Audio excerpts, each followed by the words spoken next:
ఈరోజు భారతీయ జనతా పార్టీ జాతీయ అధ్యక్షుడి ఎన్నిక ప్రక్రియ చాలా సజావుగా సాఫీగా పారదర్శకంగా జరిగిన విషయాన్ని మొత్తం దేశవ్యాప్తంగా కూడా ప్రజలు తిలకించారు. ఇవాళ సంఘటన పరువు పేరు మీద భారతీయ జనతా పార్టీ సంస్థాగత ఎన్నికల ప్రక్రియ ఒక పండుగ వాతావరణంలో జరుపుకోవడం అనేది ఇవాళ ప్రజలు గమనిస్తున్నారు. 14 కోట్ల మంది సభ్యులతో ప్రపంచంలోని అతిపెద్ద పార్టీగా రూపాంతరం చెందినటువంటి భారతీయ జనతా పార్టీ 10 లక్షల పోలింగ్ బూతుల్లో 7.5 లక్షల పైగా పోలింగ్ బూత్ అధ్యక్షులు ఎన్నుకొని దాదాపు 17,000 పై చిలుకున్నటువంటి మండల కమిటీలలో ఇవాళ 15,000 పై చిలుకు ఇవాళ మండల అధ్యక్షుల ఎన్నిక జరిగింది. 1000 పైగా ఉన్నటువంటి జిల్లాల్లో 950 జిల్లా అధ్యక్షుల ఎంపిక, 36 రాష్ట్రాల్లో 30 రాష్ట్రాల అధ్యక్షుల ఎన్నిక, దాంతోపాటు జాతీయ కౌన్సిల్ సభ్యులు రాష్ట్ర కౌన్సిల్ సభ్యుల ఎన్నిక జరిగింది. నిన్న మరి ఈ యొక్క ప్రక్రియ జాతీయ అధ్యక్షుని యొక్క ప్రక్రియ 16 జనవరి నుంచి మొదలైంది. మొత్తం ఏదైతే ఓటర్ లిస్టు బాహాటంగా మేము ప్రదర్శించాం.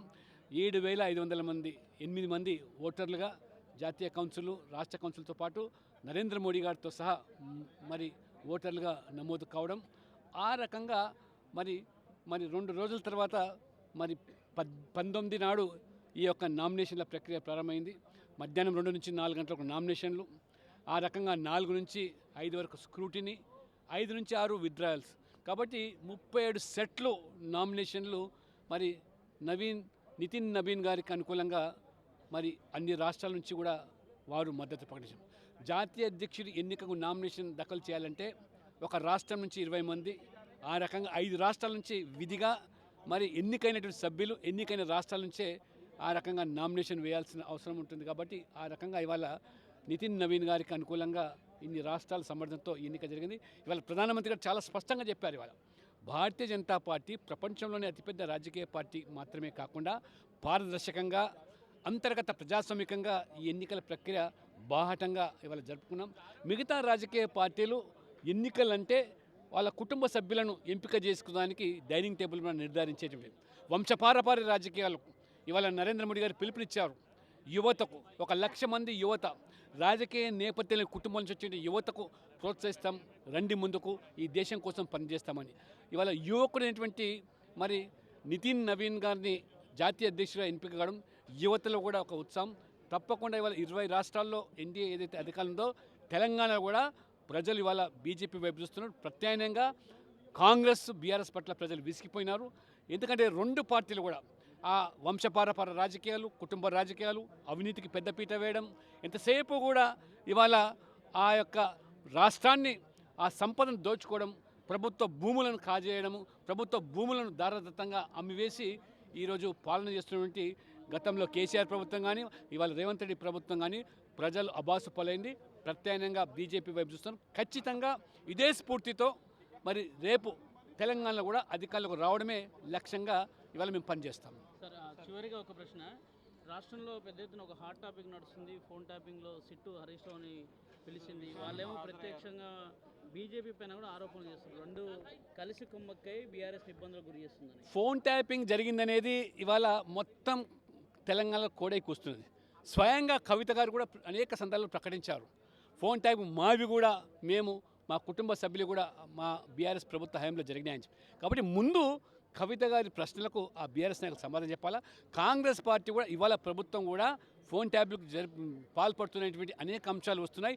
ఈ 2 పార్టీలు 2 ప్రభుత్వాలు కూడా ప్రజల మీద విశ్వాసం లేదు. కేవలం వాళ్ళ అంతర్గతమైనటువంటి కలహాలతో అంతర్గతమైనటువంటి పార్టీలోని నాయకుల మీద కూడా ఫోన్ ట్యాపింగ్ చేసేది వీరికి పరిపాటిగా మారినట్టుగా ఇవాళ ప్రజలు భావిస్తున్నారు. ఖచ్చితంగా పాలు నీళ్లు తేలాల్సిన అవసరం ఉంది. మరి ఈరోజు దర్యాప్తుల ద్వారా ఈ ప్రభుత్వం కేవలం ఇవాళ కాలయాపన చేయడమే తప్పితే రేవంత్ రెడ్డి గారు ఇవాళ ప్రజల దృష్టి మళ్లించడానికి ఎత్తుకుపై ఎత్తులేస్తున్నా కానీ వాస్తవంగా దీని వెనకాల ఉన్నటువంటి దోషులు ఎవరు, బాధ్యులు ఎవరో నిర్ధారించకుండా ఇప్పటికీ 2 సంవత్సరాలు పూర్తి చేసుకున్నారు. ఇప్పటికైనా కాంగ్రెస్ పార్టీ వారు ఇచ్చిన హామీలు గ్యారెంటీల మీద దృష్టి పెట్టకపోతే ఖచ్చితంగా వారు భవిష్యత్తులో తీవ్ర రాజకీయంగా మూల్యం చెల్లించుకుంటారు. ఇవాళ బీఆర్ఎస్ కూడా ఇవాళ ఆ పార్టీ ఇవాళ ముక్కలైపోతున్నది. కలహాలతో ఇవాళ ఏ రకంగా ఒకరి మీద ఒకరు ఇవాళ ఆరోపణలు చేసుకుంటున్నారు. ఇవాళ కవిత గారు చేసే ఆరోపణల మీద ఎందుకు ఇవాళ బీఆర్ఎస్ నాయకులు మాట్లాడటం లేదో వాళ్ళే సమాధానం చెప్పాలి. సార్, ఈ కోల్ బ్లాక్ సంబంధించిన కేటాయింపుల పైన కూడా అవినీతి జరిగింది, అక్రమాలు జరిగింది, సిబిఐ ఎంక్వైరీ చేయాలని చెప్పి హరీష్ రావు అడిగారు. సో రేవంత్ రెడ్డి బావమరిది కాంట్రాక్ట్ ఇచ్చారు కాబట్టి వారిని ప్రశ్నించేందుకే నాకు నోటీసులు ఇచ్చారు అంటున్నారు. సో ఈ కోల్ బ్లాక్లలో మీరు నిజంగా ప్రభుత్వానికి కానీ బీఆర్ఎస్ పార్టీ కానీ ఏమాత్రం చిత్తశుద్ధి ఉన్నా ఇవాళ కేవలం రాజకీయపరమైన ఆరోపణలు కాదు, న్యాయపరమైన పోరాటాలు కూడా చేసేదానికి బీఆర్ఎస్ ఆస్కారం ఉన్నది. కాంగ్రెస్ పార్టీ కూడా, కాంగ్రెస్ ప్రభుత్వం కూడా కేవలం మరి ఈ యొక్క మాటల గాడితో కాలం వెలిపించకుండా ఇచ్చిన హామీలు గ్యారెంటీలు అమలు చేస్తూ జరిగినటువంటి మరి అవినీతి మీద మీరు అన్నారు ఆ రోజు మరి కక్కిందంతా మెక్కిస్తామన్నారు. ఇంతవరకు మరి కక్కింది మెక్కించలేకపోతున్నారు. ఎవరు దీనికి బాధ్యతలు తీర్చలేకపోతున్నారు. అంటే మీ హామీలను దృష్టి మళ్లించడానికే ఈ విధమైనటువంటి చర్యలకు పాల్పడుతున్న భావన తొలగాలంటే మీరు కఠినంగా వివరించాలి. అన్ని విషయాలు కూడా పూర్తిస్థాయి దర్యాప్తులు జరగాలి. Okay, thank you sir, thank you very much. Sir किस तरीके से देखते हैं आज पूरा चुनाव आपने करवाया 2 నిమిషాల 15 సెకండ్స్ ఈ బయట चुनाव अधिकारी మాలమే ఈరోజు ఒక నవశకానికి నాందిగా భారతీయ జనతా పార్టీ నియామక క్రమంలో ఒక యువ నాయకత్వానికి మరి మన ప్రీతమ ప్రధాని నరేంద్ర మోడీ గారు ఆశీస్సులతో నడ్డా గారు ఒక అఫీషియల్ ప్రక్రియ జరిగి ఎన్నిక ప్రక్రియ ద్వారా ఎన్నుకోబడ్డ నేపథ్యంలో ఇప్పుడు వారిని ప్రత్యేకంగా అభినందనలు తెలిపి తెలంగాణ మన రాష్ట్రం నుంచి కానీ మన ఆంధ్రప్రదేశ్ అందరు తెలుగు రాష్ట్రాల నుంచి నేను ఇన్ఛార్జ్ ఉన్న తమిళనాడు కర్ణాటక రాష్ట్రాల ప్రతినిధులతో సహా వారిని అభినందించడం జరిగింది. ఇది 2047కు వికసిత భారత్ వైపు అడుగులేసే నాయకత్వాన్ని తయారు చేసే భారతావనిగా ఒక ఆత్మనిర్భర్ భారత్ వైపు అడుగులేస్తూ ఒక సిద్ధాంతపరంగా దేశం first, party next, self last అనే విధానంతో ఈ యొక్క కుటుంబ పార్టీలు చేస్తున్న అవినీతి అక్రమాలను వెలుగులోకి తీసుకొస్తే దక్షిణాది రాష్ట్రాల్లో కూడా త్వరలో జరిగే ఎన్నికల్లో తమిళనాడు కానీ కేరళ కానీ మరి వెస్ట్ బెంగాల్ కానీ ఇటు పుదుచ్చేరి కానీ కేరళ ఇవన్నీ కూడా మంచి గణనీయమైనటువంటి విజయ పరంపరలో రాబోతున్నటువంటి సందర్భం. తప్పనిసరిగా ప్రజల ఆశీర్వాదం ఈ నూతన నాయకత్వం మరి మోడీ గారి నాయకత్వంలో ఉంటుందని చెప్పి సందర్భంగా తెలియజేస్తూ వారికి అభినందనలు, శుభాకాంక్షలు తెలియజేయడం జరిగింది. ఇది చాలా ఈరోజు ఒక పండగ వాతావరణం భారతీయ జనతా పార్టీ కేంద్ర కార్యాలయంలో కనపడుతుంది. అందరం కూడా చాలా సంతోషంగా ఒక కమిట్మెంట్ ఉన్న వ్యక్తి వారి స్పీచ్లోనే అన్నీ తెలిసి మరి ముఖ్యంగా ప్రధానమంత్రి గారు వారు మరి అల్లుపెరగనటువంటి వ్యక్తిగా ఈరోజు ప్రపంచ స్థాయిలో పేరు తెచ్చుకొని భారతదేశానికి 4వ అతిపెద్ద ఆర్థిక శక్తిగా తీర్చిదిద్దిన తీరు అభినందనీయం.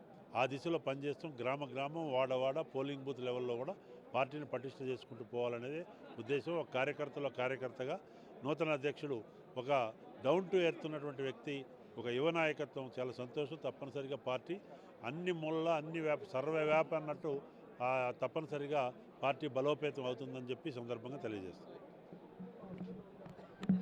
మంత్రులు మా వాళ్ళకి ఇవ్వాలి కాంట్రాక్ట్లు, మాకు ఇవ్వాలి కాంట్రాక్ట్లు, మాకు దీంట్లో ఇంత రావాలి, మా వాడికి ఎందుకు ఇవ్వరు అనేటటువంటి కొట్లాడదాకా ఈ అన్నింటి మీదుగా సమగ్ర ఒక విచారణ జరపాల్సింది అని చెప్పి భారతీయ జనతా పార్టీ డిమాండ్ చేస్తుంది. హరీష్ రావు గారికి నేను ఒకటే చెప్తాను, మీరు ఏదో ఉత్తరం రాసి కిషన్ రెడ్డి గారికి ఇంకేదో ఎంక్వైరీ కావాలని చెప్పేసి మీరేదో శుద్ధ పూసిన బీఆర్ఎస్ పార్టీ, అది పొరపాటు. ఈ రాష్ట్రానికి బస్టు పెట్టించింది, పాపం తగిలించింది ఫస్ట్ మీరు, దాన్ని కొనసాగిస్తుంది కాంగ్రెస్ పార్టీ. కాబట్టి ఇద్దరు పాపాత్మకులు, ఇద్దరు కార్మికుల రక్తాన్ని పీల్చారు, ఇద్దరు కార్మికుల చోటల్ని మీరు మీ యొక్క లాభాల కోసం, మీ కమిషన్ కోసం వాడుకున్నారు. కాబట్టి 2 పార్టీలు కూడా, 2 ప్రభుత్వాలు, గతంలో కూడా బీఆర్ఎస్ ప్రభుత్వం, ఇప్పుడు కాంగ్రెస్ ప్రభుత్వం కూడా సింగరేణి ప్రజలకు క్షమాపణ చెప్పి ఈ కోల్ బ్లాక్స్లో ఇంతవరకు ఎందుకు క్యాన్సిల్ చేశారు, ఎందుకు ఇది అయింది, ఎందుకు పారదర్శకత లేదు అనే విషయాన్ని తెలంగాణ ప్రజలకు స్పష్టత చేయాలని చెప్పేసి కూడా ఈరోజు పత్రికా ద్వారా నేను డిమాండ్ చేస్తాను. సార్, ఇప్పుడు ఈ సింగరేణి ఇష్యూతో పాటు ఈ పోలీసు అన్నిటిపైన విచారణ కోసం రాష్ట్ర అధ్యక్షుడిగా మీరు ఎవరికైనా లేఖ రాస్తారా దర్యాప్తు సంస్థలకు? ఇప్పుడు మేము లేఖ రాసిన అవసరం లేదు. ఇది కిషన్ రెడ్డి గారి ఒక కోల్ మినిస్ట్రీలో వాళ్ళు వివరణ తర్వాత ఇస్తే వాళ్ళు, ఎందుకంటే వాళ్ళు లెటర్ రాశారు కాబట్టి వివరణ ఇచ్చే అవకాశాలు ఉంటాయి. మేము డిమాండ్ చేసే, ఎందుకంటే ప్రతిదానికి కూడా సిబిఐ అనేది ఒక ఆన్సర్ కాదు. స్టేట్ గవర్నమెంట్లో కూడా సిట్ ఉన్నది, స్టేట్ గవర్నమెంట్లో కూడా విజిలెన్స్ కమిషన్స్ ఉన్నాయి, సెంట్రల్లో కూడా సివిసి ఉన్నది. కాబట్టి ఏ దర్యాప్తు సంస్థకి ఇచ్చినా, నేను అది కూడా చెప్తున్నాను, ప్రభుత్వం ఏ దర్యాప్తుకి ఇచ్చినా కూడా ఆ స్కోప్ ఆఫ్ ఇన్వెస్టిగేషన్ అవుతుందో, స్కోప్ ఆఫ్ ఎంక్వైరీ అవుతుందో అది బీఆర్ఎస్ ప్రభుత్వం దగ్గర నుంచి మొదలు పెట్టాలి. సెలెక్టివ్గా మళ్ళీ ఒక నైని కోల్ బ్లాక్ ఈ యొక్క పార్ట్ 2024లో సైట్ విజిట్ తర్వాత చేసినటువంటి ఒక బ్లాక్స్ టెండర్లు కాకుండా అంతకుముందు కూడా టీఆర్ఎస్ పార్టీలో చేసినటువంటి ఒక టెండర్లు ఎవరికి ఇచ్చారు, ఎందుకు క్యాన్సిల్ చేశారు, అవన్నీ కూడా బయట చేయాల్సిన అవసరం ఉంది. రామచంద్ర గారు, గతంలో బీఆర్ఎస్ ప్రభుత్వంలో జరిగినటువంటి అవినీతిని వెలికితీస్తామని స్వయంగా ప్రధాని మోడీ, అదేవిధంగా హోంమంత్రి అమిత్ షా గారు చాలాసార్లు చెప్పారు. కానీ ఇప్పటివరకు కూడా కేంద్ర ప్రభుత్వం బీఆర్ఎస్ ప్రభుత్వాలు జరిగినటువంటి అవినీతి కానీ అవకతవకలు కుంభకోణాలపైన విచారణ కానీ దర్యాప్తు జరపడానికి ఎందుకు వెనకడిగేస్తుంది? అవన్నీ పొరపాటు మీ ఆలోచన. ఈరోజు కూడా రాష్ట్ర ప్రభుత్వము మేము ఎక్కడెక్కడ ఫోన్ ట్యాపింగ్ అయితే అయింది, కాళేశ్వరం మొత్తం కూడా మీరు ఒకటే ఏదో 2 బ్యారేజ్లు 3 బ్యారేజ్లు తీసుకోవడం కాదు, మొత్తం 1,30,000 కోట్ల రూపాయలకు సంబంధించిన కాళేశ్వరం హోలిస్టిక్గా మొత్తం ప్రాజెక్టు కానీ ఇప్పుడు జరుగుతున్న కోల్ ఇది కానీ ఇవన్నీ కూడా మాకు చెప్తే తప్పకుండా కేంద్ర ప్రభుత్వం ఎవరితో దర్యాప్తు చేయించాలి. మీరు సెలెక్టివ్గా 1, 2 తీసుకొని మా ముందు పెడితే దాని మీద దర్యాప్తు ఏజెన్సీలు కూడా సరైన న్యాయం జరగదు. ఇప్పుడు కూడా చెప్తున్నాం, ఆ రోజు ఎలక్షన్స్ టైంలో భారతీయ జనతా పార్టీ నాయకులు మీకు చెప్పినాము కాళేశ్వరం ఏటీఎం అని, వీళ్ళు బాగా కరప్షన్ చేశారని చెప్పినాము. తర్వాత కాంగ్రెస్ పార్టీ వచ్చింది, వాళ్ళు కాంగ్రెస్ పార్టీ కూడా కరప్షన్ చేస్తూ ఉంది. అందుకని మేము ఏమంటున్నాం అంటే దర్యాప్తు చేస్తే రెండు ఒక ప్రభుత్వాలు చేసినట్టు అని చేయాలి. ఈరోజు కూడా మోదీ గారు నరేంద్ర మోదీ గారు చెప్పడం కాదు, తెలంగాణ ప్రజలు కోరుతూ ఉన్నారు ఈరోజు దర్యాప్తు జరగాలి, కానీ అన్నిటి మీద జరగాలి. 2 సంవత్సరాలు అయిపోయింది, ఇంకా ఫోన్ ట్యాపింగ్లో ఇంకా విచారణలు ఉంటాయిందని నాకు అర్థం కాదు. మీరు ఇద్దరు షాడో బాక్సింగ్ కాకపోతే ఒక్కొక్కరికి మీరు సహకారం చేసి కాకపోతే కేవలం అధికారులు మాత్రమే మీరు అరెస్ట్ చేసి అధికారులని అన్నింటిలో బలి చేసి అధికారులను మొత్తం వాళ్ళ మీదనే మొత్తం భారం పెట్టేసి వాళ్ళ తల మీద రాజకీయ నాయకులు ఎవరిని అరెస్ట్ చేశారండి? ఎవరిని అరెస్ట్ చేశారు? గత ప్రభుత్వాల్లో ఎవరిని మీరు చేశారు? దేశంలో అనేక రాష్ట్రాల్లో జరిగిన కుంభకోణాల మీద సిబిఐ ఈడీ దర్యాప్తు జరుగుతుంది. ఢిల్లీ లిక్కర్ స్కామ్లో 100 కోట్ల స్కామ్లో ఈడీ సిబిఐ దర్యాప్తు జరిగింది. కానీ గత 10 ఏళ్ల బీఆర్ఎస్ ప్రభుత్వ హయాంలో జరిగినటువంటి అవకతవకల మీద కేంద్ర దర్యాప్తు సంస్థలు ఎందుకు ముందడుగు వేయలేకపోతున్నాయి? మీరు ఒక మాట మీరు చెప్పింది కరెక్ట్. ఈడీ వచ్చింది, ఈడీ చాలా తర్వాత ఎంక్వైరీ చేసింది. సిబిఐ విషయంలో అప్పుడు ఉన్నటువంటి బీఆర్ఎస్ ప్రభుత్వము ఒక జియో తీసుకువచ్చింది. జియో ద్వారా ఏంటంటే సిబిఐని మేము తెలంగాణలో రానియము, ఇక్కడ ఇన్వెస్టిగేట్ చేయడానికి వీల్లేదు. సిబిఐ ఒకవేళ ఇన్వెస్టిగేట్ చేయాలంటే ప్రభుత్వం సొంతంగానే ఇవ్వాలి, లేకపోతే కోర్టు చెప్పాలి. ఫర్ ఎగ్జాంపుల్ మొన్న జరిగినటువంటి నేను చెప్తానండి, మొన్న జరిగినటువంటి అప్పుడు లాస్ట్ టైం జరిగేటప్పుడు బిఎల్ సంతోష్ గారి దాని మీద ఆ కేసులో సిబిఐకి పోయింది కేసు. సిబిఐ ఎందుకంటే కోర్టు చెప్పింది సిబిఐ, వాళ్ళు దాని మీద కూడా ఛాలెంజ్ చేశారు. సో కాబట్టి రాష్ట్ర ప్రభుత్వము పర్మిషన్ ఇస్తేనే సిబిఐ ఎంట్రీ అవుతుంది. ఈడీ అయితే చేయొచ్చు.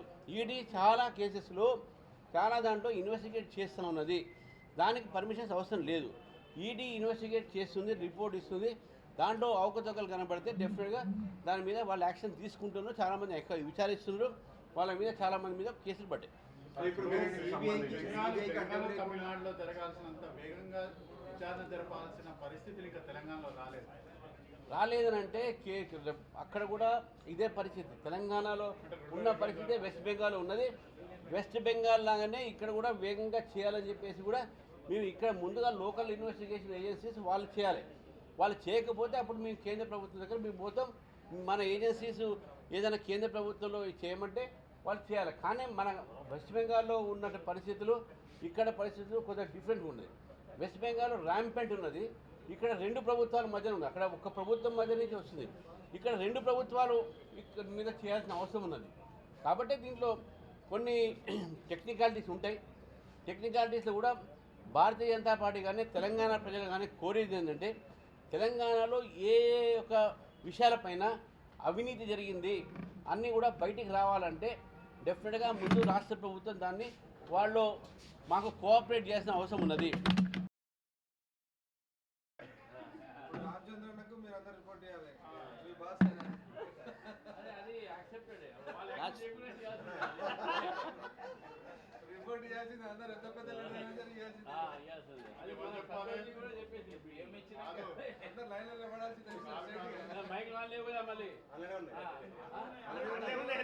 పొనం ప్రభాగా దున్నపోతున్నట్టు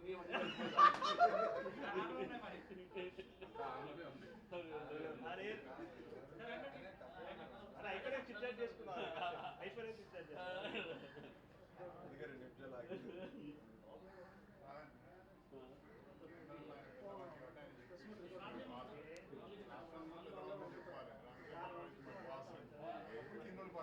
చెప్పాడు కదా వాళ్ళు యాక్సెప్ట్ చేయకపోతే నేను ఎప్పుడు బాగా లేను కానీ వాళ్ళు పాపం నన్ను బాగా సిఆర్ ఏమని చెప్తున్నారు సిఆర్ ఏమని రిపోర్ట్ కార్డ్ ఇచ్చేసి మీ రిపోర్ట్ కార్డ్ ఇదని చెప్పి రికార్డులో ఉన్నాయి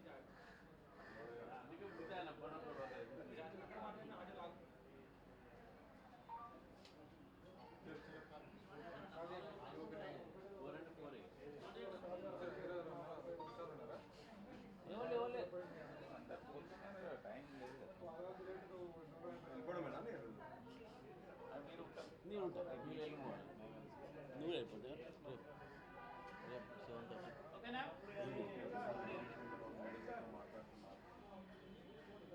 ఓకేనా. మిత్రులారా, ఈరోజు మనం చూస్తూ ఉన్నాం రాష్ట్రమంతా కూడా నైనీ కోల్ బ్లాక్ సంబంధించినటువంటి ఒక విషయాన్ని చర్చిస్తూ ఉన్నది. సింగరేణి కాలరీస్ సుప్రీంకోర్టు జడ్జిమెంట్ ఆ రోజు యూపీఏ ప్రభుత్వం దేశంలో అతిపెద్ద కోల్ స్కామ్ చేసిన తర్వాత ఇచ్చినటువంటి నిర్ణయం ప్రకారము సింగరేణి కాలరీస్ సంబంధించినటువంటి ఒక వాళ్ళు తీసుకున్నటువంటి బ్లాక్స్లో నైనీ బ్లాక్ ఒకటి, అది పెద్దది. వాళ్ళకున్నటువంటి ఒక పాడినటువంటి ఒక ఏదైతే టెండర్స్ ఉన్నాయో అన్నిటికన్నా పెద్దది ఈరోజు నైనీ బ్లాక్. మరి బీఆర్ఎస్ ప్రభుత్వం దగ్గర నుంచి బీఆర్ఎస్ ప్రభుత్వం తీసుకున్నటువంటి ఒక ఆ రోజు నిర్ణయాలు సింగరేణి మీద, సింగరేణి పేరు చెప్పుకొని అక్కడ ఉన్నటువంటి ఒక కార్మికులని అనేకమైనటువంటి వాగ్దానాలు చేసి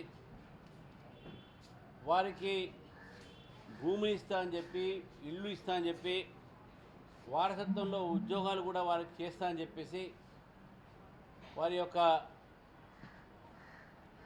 వారి సంబంధించినటువంటి ఉంటున్న క్వార్టర్స్ కూడా వాళ్ళకి ఇస్తా అని చెప్పేసి అనేక మాటలు చెప్పడం జరిగింది. మరి సింగరేణి కోల్ బెల్ట్ నుంచే తెలంగాణ ఉద్యమం ఆ రోజు ఇల్లెందు ప్రాంతం నుంచి మొదలైనటువంటి విషయాన్ని మనం గుర్తుపెట్టుకోవాలి. ఏ సింగరేణి చెప్పుకొని ఆ రోజు బీఆర్ఎస్ పార్టీ తెలంగాణ ఉద్యమంలో వీళ్ళందరినీ వారికి ఇచ్చినటువంటి వాగ్దానాలు ప్రభుత్వంలో వచ్చిన తర్వాత అవన్నీ మర్చిపోయారు. ఈ నైనీ బ్లాకు ఆ రోజు సంబంధించిన దాంట్లో కూడా అనేకమైనటువంటి ఒక ప్రెజర్స్తోని అది చేసి సింగరేణిని మాత్రం కోల్ ఇండియా దాంట్లో 49% గవర్నమెంట్ ఆఫ్ ఇండియాకు ఉన్నప్పుడు కూడా 51% స్టేట్ గవర్నమెంట్కి ఉన్నప్పుడు కూడా సింగరేణి కాలనీస్లో ఎప్పుడు కూడా స్టేట్ గవర్నమెంటే ఆధిపత్యము, నిర్ణయాలన్నీ కూడా వాళ్ళవే ఉంటుండే. అక్కడ ఉన్నటువంటి ఒక ఉద్యోగస్తులకు ఆ రోజు 75,000 మంది ఉద్యోగస్తులు ఉంటే మరి టీఆర్ఎస్ పార్టీ వచ్చిన తర్వాత అదంతా కూడా 42,000కు దిగిపోయింది. ఇప్పుడు ఈ యొక్క ప్రభుత్వం వచ్చేంత 38,000 మంది ఉన్నారు. మరి వారి యొక్క రక్తాన్ని, వారి చెమటని ధారపోసి సింగరేణిని దాదాపు ఒక లాభాల్లో పెట్టినటువంటి ఒక కార్మికుల్ని మర్చిపోయి ఈరోజు అదే సింగరేణి పేరు మీద మీరు చేస్తున్నటువంటి ఒక వ్యాపారం, ఏ సింగరేణి అయితే దేశంలో అన్నిటికన్నా ఒక ప్రాఫిట్లో ఉన్నటువంటి ఒక ఆర్గనైజేషన్, అది ఇప్పుడు చెప్తారు లాస్ ఉందని అది ఉందని చెప్పేసి. లాస్ ఉంటే మనం మెస్సీ వచ్చినప్పుడు 10 కోట్ల రూపాయలు దాంతో స్పాన్సర్షిప్ ఎందుకు చేయించుకున్నారు?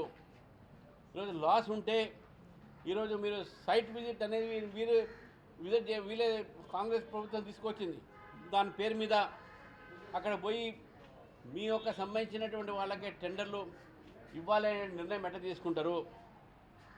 కాబట్టి ఈరోజు కాంగ్రెస్ పార్టీ, బీఆర్ఎస్ పార్టీ రెండు కూడా సింగరేణి పరిస్థితి కానీ, ఈ నైనీ బ్లాక్లో జరుగుతున్నటువంటి అవకతవకలు కానీ, సింగరేణిలో జరిగినటువంటి అవకతవకలు అన్నిటికీ కూడా ఈ రెండు ఒక ప్రభుత్వాలకు కారణం. నైనీ బ్లాక్ సంబంధించిన దాంట్లో కూడా ఈరోజు ఎందుకు క్యాన్సిల్ చేశారని చెప్పేసి కూడా భట్టి విక్రమార్క గారు చెప్పాలి ప్రజలకు. ఎందుకు వాళ్ళకి ఇచ్చారు, ఎందుకు వారు ఇది ఈరోజు క్యాన్సిల్ చేయడం జరిగింది. ఎవరెవరి దగ్గర ఎవరెవరికి ఎంతెంత ముడుపులు పుట్టినాయి. కాంగ్రెస్ పార్టీ వచ్చిన తర్వాత ఆ ప్రభుత్వంలో అనేక మంది అనేకమైన కార్పొరేట్ సెక్టర్స్ ఒకళ్ళ మీద ఒకళ్ళు మంత్రులు దాంట్లో ఇన్వాల్వ్ అయ్యి ఒక మంత్రి ఒక పిఏ తుపాకీ పెట్టి ఒక సిమెంట్ కంపెనీని బెదిరిస్తారు. వేరే మంత్రి దాంట్లో రావద్దు. ఇప్పుడు ముఖ్యమంత్రి ఉప ముఖ్యమంత్రి మధ్యన ఏవైతే టెండర్లు ఎవరికి ఇస్తున్నారు, మా మనుషులకి ఇస్తున్నారా మీ మనుషులకి ఇస్తున్నారా అనేటువంటి వ్యవహారం కూడా బయటపడ్డది. కాంగ్రెస్ పార్టీ వచ్చినప్పటి నుంచి కేవలం ఎక్కడ కమిషన్లు వస్తున్నాయని చెప్పి దాని మీదనే ఆలోచించారు, కానీ ఎక్కడ పరిపాలన ఉండాలని చెప్పి ఆలోచించారు. ఈరోజు సింగరేణిలో కార్మికుల రక్తాన్ని పీలుస్తుంది ఈ ప్రభుత్వం. వాళ్ళు రక్తాన్ని చూడడానికి కష్టపడి సింగరేణిని ఆదుకుంటుంటే ఆ సింగరేణికి సంబంధించిన కార్మికుల రక్తాలు పీల్చి మీరు కమిషన్లు సంపాదిస్తున్నారు. మీరు మీ బంధుమిత్రులకు ఒక మనుషులకు మీ యొక్క సొంత మనుషులకు ఈ యొక్క కాంట్రాక్ట్ ఇచ్చే ప్రయత్నం చేస్తున్నారు. కోల్ బ్లాక్స్ ఈరోజు కర్ణంలో కూడా బీఆర్ఎస్ ప్రభుత్వం పెద్ద తుదపూజ కాదు. ఈరోజు ఏదో హరీష్ రావు గారు లెటర్ రాస్తున్నారు కిషన్ రెడ్డి గారికి. మీరు కిషన్ రెడ్డి గారికి లెటర్ రాసేటటువంటి ఒక మీకు అసలు నైతికమైనటువంటి హక్కే లేదు. మీ అసలు ఆ సింగరేణి పాపం సగం మీది, సగం కాంగ్రెస్ది. అదేవిధంగా మీరు ఈ రకమైనటువంటి ఒక ఏదైతే సింగరేణికి సంబంధించినటువంటి అనేక కుంభకోణాలు మీ సమయంలో కూడా జరిగినాయి. మీరు కూడా ఎవరికి ఇచ్చారు కాంట్రాక్ట్లు, ఎవరికి ఇచ్చే ప్రయత్నం చేశారు తెలవదా? అందరికీ తెలిసిందే. కాబట్టి ఈరోజు సింగరేణికి సంబంధించినటువంటి ఒక వ్యవహారం అవుతుందో తెలంగాణ ప్రజలకు 9 బ్లాక్లో ఏం జరిగింది, ఎవరికి ఎంత ముట్టినాయి, ఎవరెవరి మధ్యలో ఏమేమి జరిగినాయి, ఇవన్నీ కూడా తెలంగాణ ప్రజలకు తెలవాల్సిన అవసరం ఉన్నది. ఎందుకు టెండర్స్ క్యాన్సిల్ చేశారు, అంతకుముందు టెండర్లు ఎవరికి ఇచ్చారు, ఎంతకు పాడారు. ఎందుకంటే సుప్రీంకోర్టు గైడ్లైన్స్ ప్రకారమే చేయాల్సింది ఏదైనా. మరి ఒకేపు నష్టం జరుగుతుందని చెప్పేసి చెప్పినటువంటి ఒక సింగరేణిలో మీరు ఆ సింగరేణిలోనే ఇంత కోట్లు సంపాదించుకుంటున్న కమిషన్ల కింద అంటే సింగరేణి ఎందుకు నష్టాలు ఉన్నది? వాటికి మీ 50,000 కోట్ల రూపాయలు మీరు బకాయిలు ఉన్నారు సింగరేణికు. దాన్ని మాత్రం అక్కడ పెట్టుకున్నారు మీరు. వాళ్ళకు జీతాలు ఇవ్వాలంటే బ్యాంక్ దగ్గర అప్పులు తీసుకొచ్చి ఇస్తున్నారు మీరు. మరి దాన్ని పెట్టినటువంటి 40 కోట్లు 50,000 కోట్లు దాంతో ఇక్కడ ఉన్నటువంటి కార్మికులు ఏం లాభం చేస్తున్నారు? ఈ ప్రభుత్వం ఒక మొత్తం కాంగ్రెస్ ప్రభుత్వం ఒక్క ఈ సింగరేణిలో 9 బ్లాక్లోనే కాదు, అన్ని అంశాల్లో కూడా వాళ్ళ మంత్రుల మధ్యన తగాదా, సామాన్య ప్రజలకు పరిపాలన పక్కకు పెట్టి మీ కమిషన్ల కోసం, మీ యొక్క కాంట్రాక్ట్ల కోసం, మీ బంధుమిత్రులు కాంట్రాక్ట్ చేయడానికి మీరు ఈరోజు మీ యొక్క ప్రభుత్వం పనిచేస్తూ ఉంది. మీ మంత్రులు ఎవరెవరి మధ్యన ఏమైనా గొడవలు ఉన్నాయి, ఎవరెవరు ఎంతెంత పంచుకుంటున్నారు, ఎవరు ఎక్కువ పంచుకుంటున్నారు, అక్కడనో కుటుంబ సభ్యులు ఎవరు ఎక్కువ పంచుకున్నారో ఏందో వాళ్ళ గొడవలు వాళ్ళవి. వాళ్ళు కూడా సింగరేణిలో అవతల చేశారు బీఆర్ఎస్. ఒకవేళ సింగరేణిలో హరీష్ రావు గారు అడిగినట్టే ఏదైనా ఎంక్వైరీ జరగాలంటే ఎంక్వైరీ బీఆర్ఎస్ ప్రభుత్వం దగ్గర నుంచి బీఆర్ఎస్ ప్రభుత్వంలో జరిగినటువంటి ఒక సింగరేణి వ్యవహారాల్లో అప్పటి నుంచి ఇప్పటిదాకా దాని మీద ఎంక్వైరీ జరగాల్సిందే.